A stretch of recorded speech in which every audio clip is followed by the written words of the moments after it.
사랑하는 봉독교 성도 여러분, 오늘은 수요일입니다. 교회 나와서 예배하지 못하고 가정에서 하나님 앞에 수요 예배를 다 같이 기도드리심으로 드리겠습니다. 이날은 여호와께서 정하신 것이라 이날에 우리가 즐거워하고 기뻐하리로다. 여호와여 구하옵나니 이제 구원하소서. 여호와여 우리가 구하옵나니 이제 형통하게 하소서. 아멘.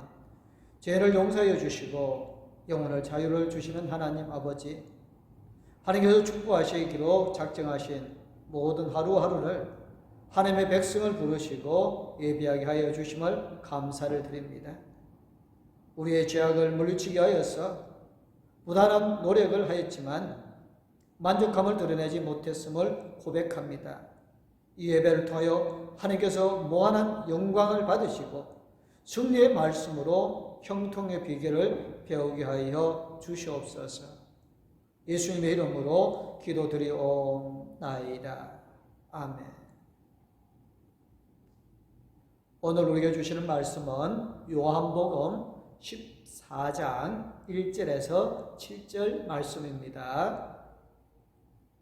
제가 봉독하여 올리겠습니다. 너희는 마음에 근심하지 말라. 하나님을 믿으니 또 나를 믿으라. 내 아버지 집에 갈 곳이 많도다. 그렇지 않으면 너희에게 일렀으리라. 내가 너희를 위하여 거처를 예비하러 가노니 가서 너희를 위하여 거처를 예비하면 내가 다시 와서 너희를 내게로 영접하여 나 있는 곳에 너희도 있게 하리라. 내가 어디로 가든지 그 길을 너희가 아느니라. 도마가 이르되 주여 주께서 어디로 가시는지 우리가 알지 못하거늘 그 길을 어찌 알겠사옵나이까. 예수께서 이르시되 내가 곧 길이요 진리요 생명이니 나로 말미암지 않고는 아버지께로 올 자가 없느니라. 너희가 나를 알았더라면 내 아버지도 알았으리로다.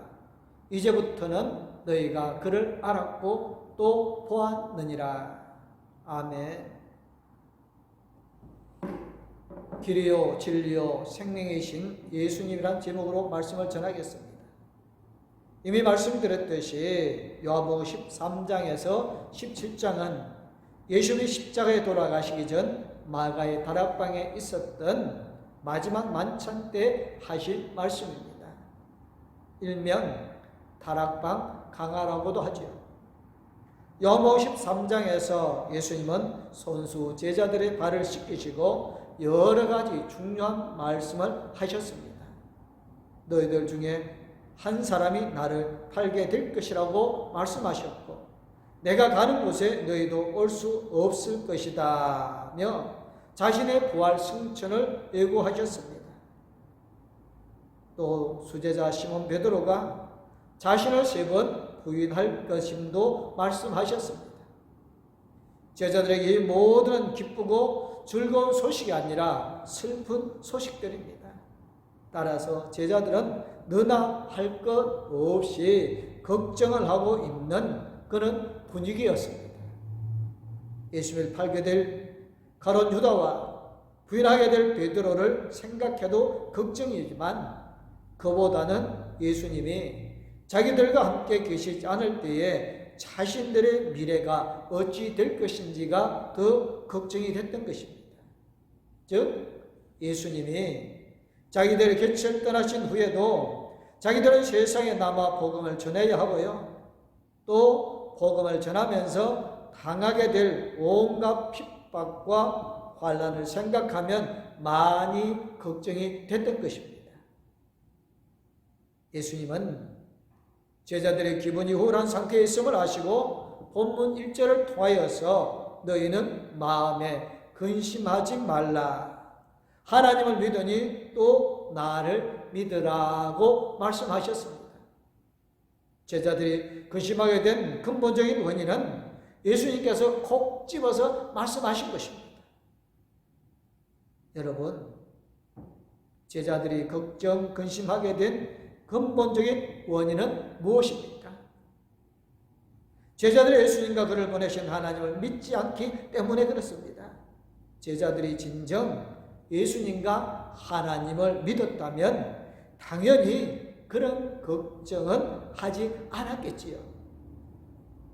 저와 여러분은 어떻습니까? 예수님과 그를 보내신 하나님을 믿습니까? 또 수제자 시몬 베드로가 자신을 3번 부인할 것임도 말씀하셨습니다. 제자들에게 이 모든 기쁘고 즐거운 소식이 아니라 슬픈 소식들입니다. 따라서 제자들은 너나 할 것 없이 걱정을 하고 있는 그런 분위기였습니다. 예수님을 팔게 될 가룟 유다와 부인하게 될 베드로를 생각해도 걱정이지만 그보다는 예수님이 자기들과 함께 계시지 않을 때에 자신들의 미래가 어찌 될 것인지가 더 걱정이 됐던 것입니다. 즉 예수님이 자기들의 곁을 떠나신 후에도 자기들은 세상에 남아 복음을 전해야 하고요. 또 복음을 전하면서 당하게 될 온갖 핍박과 환난을 생각하면 많이 걱정이 됐던 것입니다. 예수님은 제자들의 기분이 우울한 상태에 있음을 아시고 본문 1절을 통하여서 너희는 마음에 근심하지 말라. 하나님을 믿으니 또 나를 믿으라고 말씀하셨습니다. 제자들이 근심하게 된 근본적인 원인은 예수님께서 콕 집어서 말씀하신 것입니다. 여러분, 제자들이 걱정, 근심하게 된 근본적인 원인은 무엇입니까? 제자들이 예수님과 그를 보내신 하나님을 믿지 않기 때문에 그렇습니다. 제자들이 진정 예수님과 하나님을 믿었다면 당연히 그런 걱정은 하지 않았겠지요. 저와 여러분은 어떻습니까? 예수님과 그를 보내신 하나님을 믿습니까? 저와 여러분은 하나님과 예수님을 믿어야 합니다. 진정으로 믿어야 합니다. 그래야 근심, 걱정거리가 생겨도 거기에 빠져 헤매지 않게 되어집니다. 그렇습니다.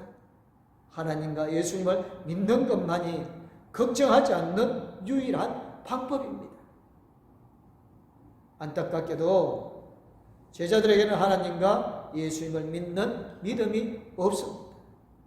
예수님께서 그 사실을 아시지 않았겠습니까? 그래서 본문 2절 말씀을 하시지 않았을까요?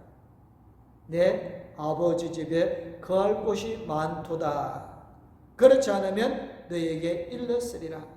내가 너희를 위하여 거처를 예비하러 가노니 가서 너희를 위하여 거처를 예비하면 내가 다시 와서 너희를 내게로 영접하여 나 있는 곳에 너희도 있게 하리라.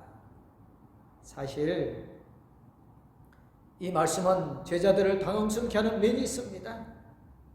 예수께서 느닷없이 하나님 나라에 있는 제자들의 거처에 관해 말씀하셨기 때문입니다.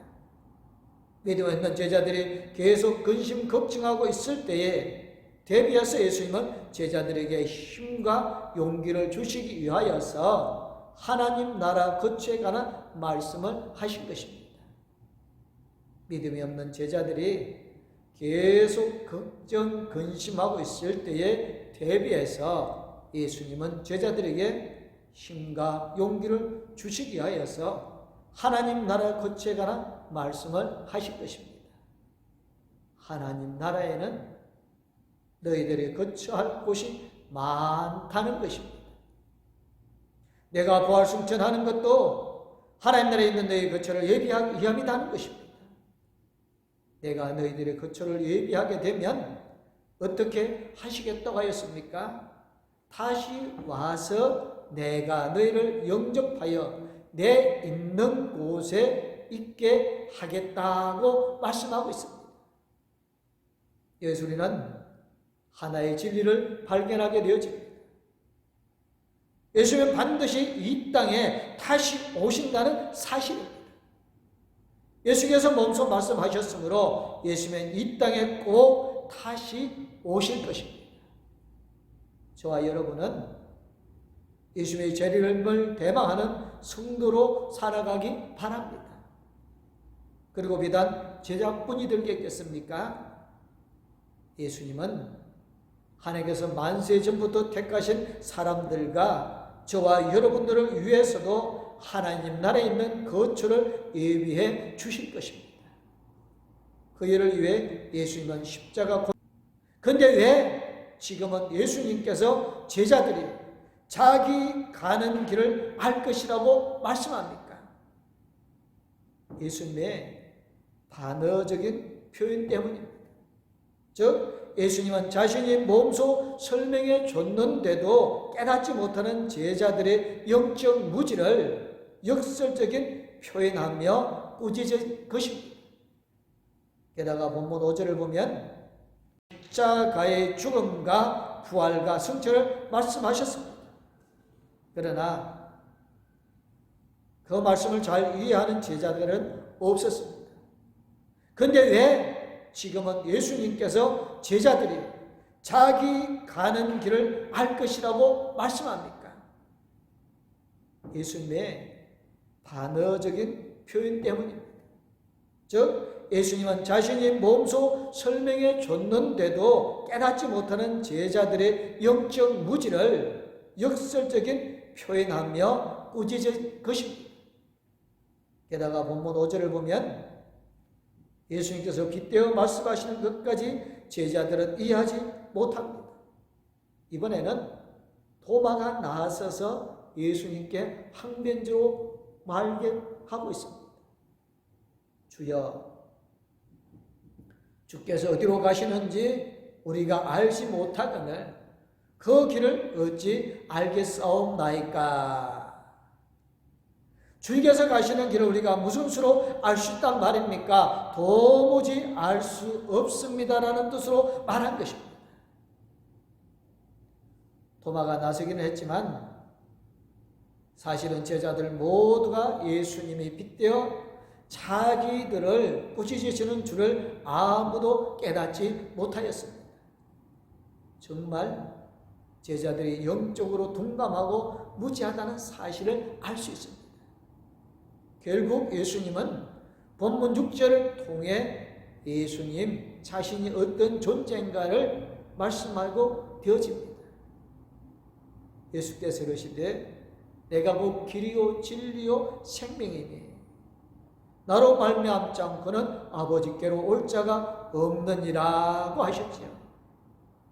우리가 많이 암송하는 구절이라 그런지 전도할 때 많이 사용하고 있는 유명한 구절입니다. 저도 많이 사용하고 있고요. 우리가 신구약의 성경을 통틀어 예수님이 자신의 존재를 가장 확실하고도 함축적으로 나타난 구절입니다. 출애굽기 3장 14절의 상반절과 아주 유사한 말씀입니다. 즉 하나님이 자신을 나는 스스로 있는 자니다고 말씀하신 구절과 아주 유사합니다. 그렇습니다. 예수님께서 자신을 길이요 진리요 생명이심을 말씀하신 것은 자신이 하나님이심을 나타내신 증거입니다. 아울러 죄에 빠진 인류를 구원하기 위해 이 땅에 오신 중보자임을 나타내셨습니다. 그렇다고 해서 예수님의 여러 길 가운데 하나의 길은 아닙니다. 유일한 길입니다. 여러 진리 가운데 하나의 진리도 아닙니다. 세계에서 유일한 진리입니다.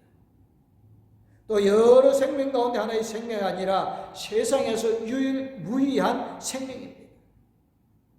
그러면 그 말씀에서 길은 무엇입니까? 두 가지 뜻이 있습니다.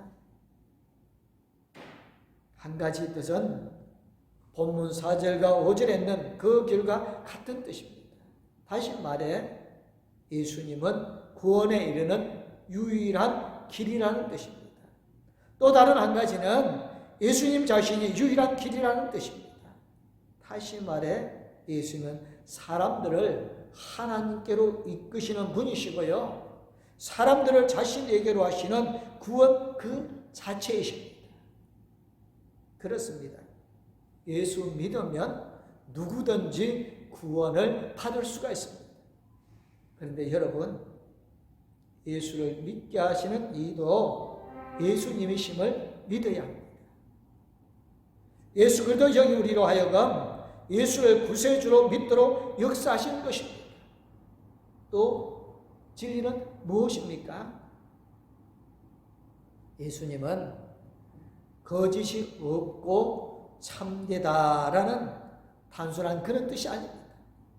시편 86편 11절에 보면 진리의 본래 뜻은 하나님이십니다. 여호와여 주의 도를 내게 가르치소서. 내가 주의 진리를 행하오리니 일심으로 주의 이름을 경외하게 하소서. 여기서 주가 하나님 아닙니까? 근데 요한복음 1장 18절에 보면 하나님이신 그 진리가 예수님으로 계시되어졌습니다. 본래 하나님을 본 사람이 없으되 아버지 품속에서 있는 독생하신 하나님이 나타나셨느니라. 그렇죠. 진리는 예수님이십니다. 진리신 예수님은 비진리인 사태. 마지막으로 생명은 무엇입니까? 요한복음 5장 26절을 보면 예수님께서 이렇게 말씀하셨습니다. 아버지께서 자기 속에 생명이 있음 같이 아들에게도 생명을 주어 그 속에 있게 하셨고. 본래 생명은 하나님이신데 하나님께서 예수 자기에게도 주셨다고 말씀하십니다. 따라서 생명은 하나님의 속성이면서 예수님에게도 있는 것입니다. 요한복음 1장 4절도 예수님 안에 생명이 있었으니 이 생명은 사람들의 빛이라고 증거하고 있지 않습니까? 그렇습니다. 생명은 단순히 삶의 연장이 아닌 것입니다. 생명은 영생을 소유하신 예수님이시며 또 그 영생을 각 사람에게 부어주시는 예수님이십니다. 지금까지 살펴본 길과 진리와 생명은 떨어진 게 아닙니다. 상호 아주 밀접한 관련이 있는 것입니다. 예수님은 진리의 길이며 생명의 길이시고요. 예수님의 영원한 길을 보여주기 위해서 생명이며 진리로 나타나셨습니다. 또 예수님은 인류를 영원한 생명으로 이끄시기 위하여서 길과 진리로 나타나십니다. 이처럼 길과 진리와 생명은 떨어질래야 떨어질 수 없는 불가분의 관계입니다. 그러므로 예수님을 가르치거나 증거할 때 명확해야 합니다. 즉 예수님은 길이요 진리요 생명이심을 확실하게 전해야 합니다. 그러면 우리 자신이 먼저 길이요 진리요 생명이심을 믿어야 합니다. 여러분, 우리는 진정 예수님만이 길이요 진리요 생명이심을 믿습니까? 믿어야 합니다. 나아가 이 사실을 온 세상에 전해야 하는 것입니다. 세상 사람들이 귀담아 듣든지 심드렁하게 듣든지 무관심하든지 완강하게 거부하든지 우리는 전해야 하는 것입니다. 그래야 그들에게도 복음이 공평하게 증거되어 믿게 될 기회가 생기는 것입니다. 만약 예수님이 길이요 진리요 생명이심을 세상에 전하지 않으면 에스겔 3장 18절 19절에서 하신 하나님의 말씀이 그대로 이루어질 것입니다. 가령 내가 악인에게 말하기를 너는 꼭 죽으리라 할 때에 네가 깨우치지 아니하거나 말로 악인에게 일러서 그 악한 길을 떠나 생명을 구원케 하지 아니하면 그 악인은 그 죄악 중에서 죽으려니와 내가 그 핏값을 네 손에서 찾을 것이고 내가 하기를 깨우치되 그가 그 악한 마음과 악한 행위에서 돌이키지 아니하면 그는 그의 죄악 중에서 죽으려니와 너는 내 생명을 보전하리라. 아멘. 보십시오. 우리는 예수님이 길이요 진리요 생명이심을 세상에 증거해야 합니다. 길이요 진리요 생명이신 예수님을 믿지 않고는 본문 6절 하반절 말씀처럼 하나님 아버지께로 갈 수 없음도 전해야 합니다. 만일 전하지 않으면 세상 사람들은 죄악 중에 죽을 것이고 전하지 않은 우리에게는 하나님은 핏값을 찾으실 것입니다. 반면에 전했음에도 세상 사람들이 믿지 않으면 그 사람들 역시 죄악 중에 죽을 것입니다.